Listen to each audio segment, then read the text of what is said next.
বাংলাদেশের সন্ত্রাসকে উস্কে দিচ্ছেন, বাংলাদেশের স্বাধীনতাকে প্রশ্নবিদ্ধ করার চেষ্টা করছেন।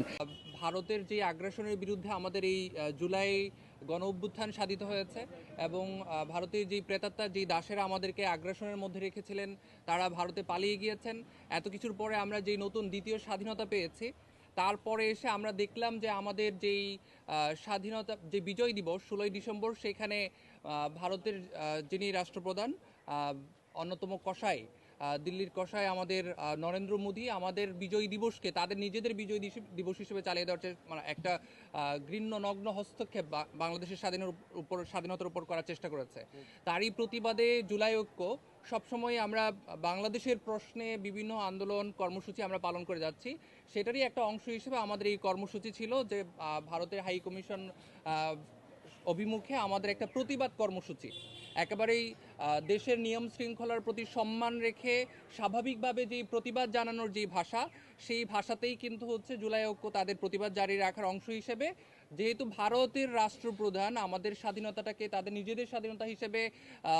চালিয়ে দেওয়ার যেই একটা নগ্ন হস্তক্ষেপ দুঃসাহস যেটা করেছে, সেটার প্রতিবাদের অংশ হিসেবে স্বাভাবিকভাবেই ভারতীয় হাইকমিশন মুখে মানে পুরো দেশবাসী যে নেমে আসে নাই, সেটা তাদের জন্য একটা বড় একটা সতর্ক অ্যালার্ট হিসেবে তাদের নেওয়ার কথা ছিল। বরঞ্চ আমাদের এই যে শান্তি শৃঙ্খলার যেই প্রতিবাদ কর্মসূচি, সেটাকে আবার পাল্টা তারা এটাকে উগ্রবাদ, জঙ্গিবাদ বা হচ্ছে তাদের মতো করে একটা ট্যাগ দিয়ে এটাকে আবার পুনরায় চালিয়ে দেওয়ার চেষ্টা করেছে। এই দুঃসাহসগুলো আমরা মনে করি যে এই সাহসগুলো ভারত এখনো পর্যন্ত পাচ্ছে যেই পতিত ফেসিবাদ আছে, যারা ভারতে তাদের নিজেদের শ্বশুরবাড়িতে পালিয়ে গিয়েছে, তারা সেইখান থেকে ভারতকে বিভিন্নভাবে মদত যোগাচ্ছে এবং বাংলাদেশে থেকে যাওয়া কিছু সুশীল বাঙ্গু যারা বুদ্ধিজীবী আছে, তারা তাদেরকে এই সাহস বা এই স্পেসগুলো তৈরি করে দিচ্ছে। এই স্পেসগুলো তৈরি করে দেওয়ার মধ্যে এই সুশীল বাঙ্গুদের সাথে আমাদের কিছু প্রক্সি মিডিয়াও সেখানে সম্পৃক্ত হয়েছে, যারা নামে বেনামে ইন্ডিয়ার প্রতি এই ধরনের মদত বা এই ধরনের কাভারেজগুলো দিয়ে তারা ইন্ডিয়াকে মানে এখনো পর্যন্ত বাংলাদেশের স্বাধীনতায় নগ্ন হস্তক্ষেপ করার এই সুযোগগুলো করে দিচ্ছে। আমরা এর মানে ঘৃণাভরে তাদের এই নগ্ন হস্তক্ষেপকে প্রত্যাখ্যান করছি এবং আমরা এই দৃপ্ত কণ্ঠে এই প্রতিবাদ জানিয়ে রাখছি। শুধু শরীফ উসমান হাদিকে এই যে ভারতীয় আগ্রাসনের বিরুদ্ধে কথা বলার জন্য যেভাবে প্রকাশ্য দিবালোকে গুলি করা হলো, এরকম যদি 1000 আরও হাজার হাজার জনকে গুলি করে ফেলা হয়, বাংলাদেশে এই বীর সাহসী এই জেনারেশন কখনোই ভারতকে তার আধিপত্য এখানে বিস্তার করার জন্য এই দুঃসাহস যদি সেকেন্ড টাইম করে, তাহলে তাদের কলিজাও কিভাবে ছিঁড়ে ফেলতে হয়, তাদের এই দুঃসাহস কিভাবে বন্ধ করে দিতে হয়, প্রত্যেকটা তাজা প্রাণ আমরা রাজপথে নেমে এসে সেটার আমরা প্রকাশ্য দিবালোকে সেই প্রতিবাদ জানিয়ে যাব। আর এই জায়গাটা আমি সুশীল বাঙ্গুদেরকে লক্ষ্য করে এই কথাটা বলতে চাই যে আমরা একটা সময় পাকিস্তানের কাছে পরাধীন ছিলাম, তারও আগে আমরা ব্রিটিশ বেনিয়াদের কাছে পরাধীন ছিলাম। আপনারা ইন্ডিয়া যে এখনো পর্যন্ত ভারতীয় দালালদেরকে তাদের দেশে প্রেরণ করে দেওয়ার পরে একটা গণ অভ্যুত্থান হওয়ার পরও আপনারা ইন্ডিয়ার বিরুদ্ধে কথা জারি না রেখে আপনারা বিভিন্নভাবে পাকিস্তান টেনে এনে এই যে ইন্ডিয়াটাকে এখানে আবারও ছোট্ট করে আপনারা তাদেরকে মদত দেওয়ার জন্য যেই জায়গাগুলো তৈরি করে দিচ্ছেন, আপনাদেরকে এই বাংলাদেশের মানুষজন ভালোভাবে চিনে রাখছে যে এখনো পর্যন্ত 16ই ডিসেম্বর আমাদের বিজয় দিবসে ভারত তাদের বিজয় দিবস হিসেবে কথা বলার সাহস করে, সেখানে আপনাদের কোনো নামগন্ধ নাই, সেখানে আপনাদের নরেন্দ্র মোদীকে নিয়ে আপনাদের কোনো প্রতিবাদের কোনো ভাষা নাই, আপনাদের রাজপথে নেমে আসার কোনো জাগরণ নাই। আপনারা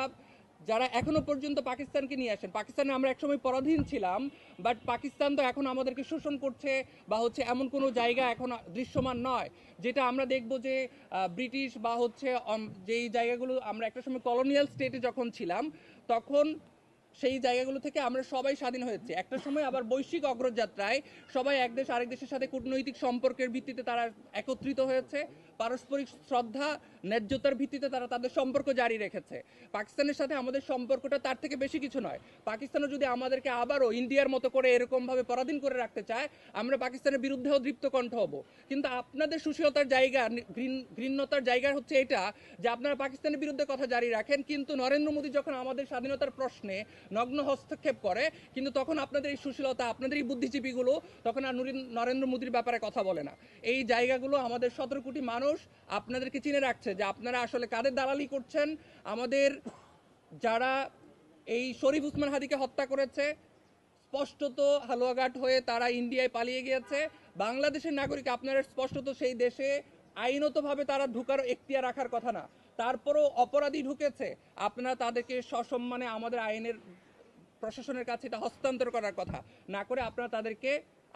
প্রশ্রয় দিয়ে যাচ্ছেন, বাংলাদেশের সন্ত্রাসকে উস্কে দিচ্ছেন, বাংলাদেশের স্বাধীনতাকে প্রশ্নবিদ্ধ করার চেষ্টা করছেন। এটা যদি কোনোভাবে চলমান থাকে, আমরা বাংলাদেশের এই 17 কোটি মানুষকে সাথে নিয়ে স্বাধীনতা সার্বভৌমত্বের জন্য ইন্ডিয়াকে যা যা করা দরকার, আমাদের জুলাইয়ের অন্যতম সৈনিক হাসান আব্দুল্লাহ বলেছেন, বাংলাদেশের স্বাধীনতা প্রশ্নে যদি আমাদেরকে সেভেন সিস্টার্সকে আলাদা করে দিতে হয়, আমরা সেই সেভেন সিস্টার্সকে আলাদা করে দিব, যদি আমাদের জন্য আপনারা আমাদের স্বাধীনতার জন্য থ্রেট হয়ে যান। আমরা সব ধরনের স্বাধীনতা সার্বভৌমত্বকে টিকিয়ে রাখার জন্য যত ধরনের বলয় থাকা দরকার, প্রতিবাদ থাকা দরকার, যে ধরনের বজ্রকণ্ঠ থাকা দরকার, আমাদের সেই সবটুকু শক্তি নিয়ে আমরা বলছি, আমরা আপনাদের এই দাদাগিরি, এই আধিপত্যবাদ, এই আগ্রাসন কোনোভাবে মেনে নেব না। সম্পর্ক